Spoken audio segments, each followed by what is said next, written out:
Hi guys, welcome back. So this week Doug is having a knee replacement and it's going to be a hard week for both of us, but especially for him.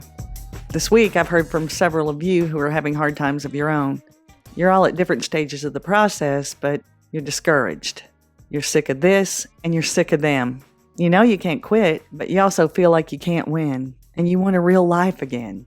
We all get sick of them because they're vile and they put us through horrible things. And our choices suck. We can either accept it or fight them for years. The low point of my process and the time when I wanted to quit the most was the night that I read NASA's motion for summary judgment for the first time. That night it hit me all at once, how low they were willing to stoop to win, how unfair this process is, and how there was no end in sight, even after fighting for 2 years almost. I felt totally deflated and so weak. That night, I whined to an online community that was helping me through the process.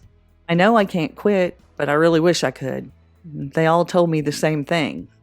You're right. You can't quit. They reminded me that there's no going back to the way things used to be.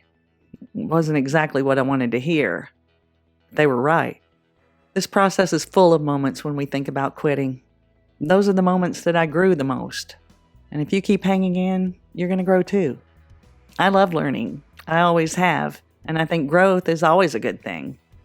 But in those moments when I was thinking about giving up, the last thing I was telling myself is, oh, goody, another growth opportunity. No. We talk a lot about trauma and post-traumatic stress. We don't talk as much about post-traumatic growth, all the positive changes that come just from making it through this nightmare of a process. And we all get some of that, whether we win or lose. The personal growth that I've seen is by far the most valuable thing that I got out of this process. For instance, when I was going through the process, I didn't have any energy to spare for drama. I learned to do what I had to do without making a fuss. So now I can handle a lot of stress with much less energy. I learned to absorb disappointment, so I don't have to bang my head against walls trying to make things happen. I can accept rejection without having to scramble for everybody's acceptance and approval. I learned to pace myself instead of always running in the red. I know how to take care of myself when I'm feeling exhausted, overwhelmed, or abandoned. And I've learned to accept my flaws and be open with other people about my vulnerabilities. It's what connects us all. I used to devour self-help books trying to figure out how to make those changes happen. With this process, I didn't have to try to change. All the things that I had to endure and learn and do to get through this process made those changes for me. I realize I've lost some things. I'm not a hotshot rocket scientist with an impressive title in a corner office anymore. And I didn't leave NASA for a lucrative gig with the contractor who works down the hall, like so many of my friends did. All that stuff would have mattered to the old me, but not so much now. I don't want those things anymore. I have a wonderful husband who is at my side through the whole process. Beautiful kids and grandkids who crack me up and keep me young. A nice home where I've created a beautiful garden from a mud pit. And a crazy dog that takes me on 2 walks a day through this weird little neighborhood where I fit right in. It's perfect for me. Every now and then someone asks me what happened to my perpetrators.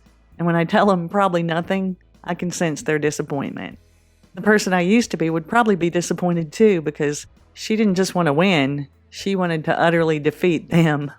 That was my old idea of justice. But now that it's over, I don't need anything from them, not even their suffering. Justice will come in its own time, and I know they're going to get theirs. We fall, we learn, we adapt, we grow, in endless cycles. That's what this process is. It's what life is. And it's not always pretty. There are a lot of days when all we can do is muddle through, but never forget that muddling through is better than not getting through at all. So if you're having a hard time this week, and you're feeling overwhelmed and you're thinking about quitting, I understand. Keep going anyway. This week, that's for me too. I'll see you guys in the next one. Till then, take care and hang in.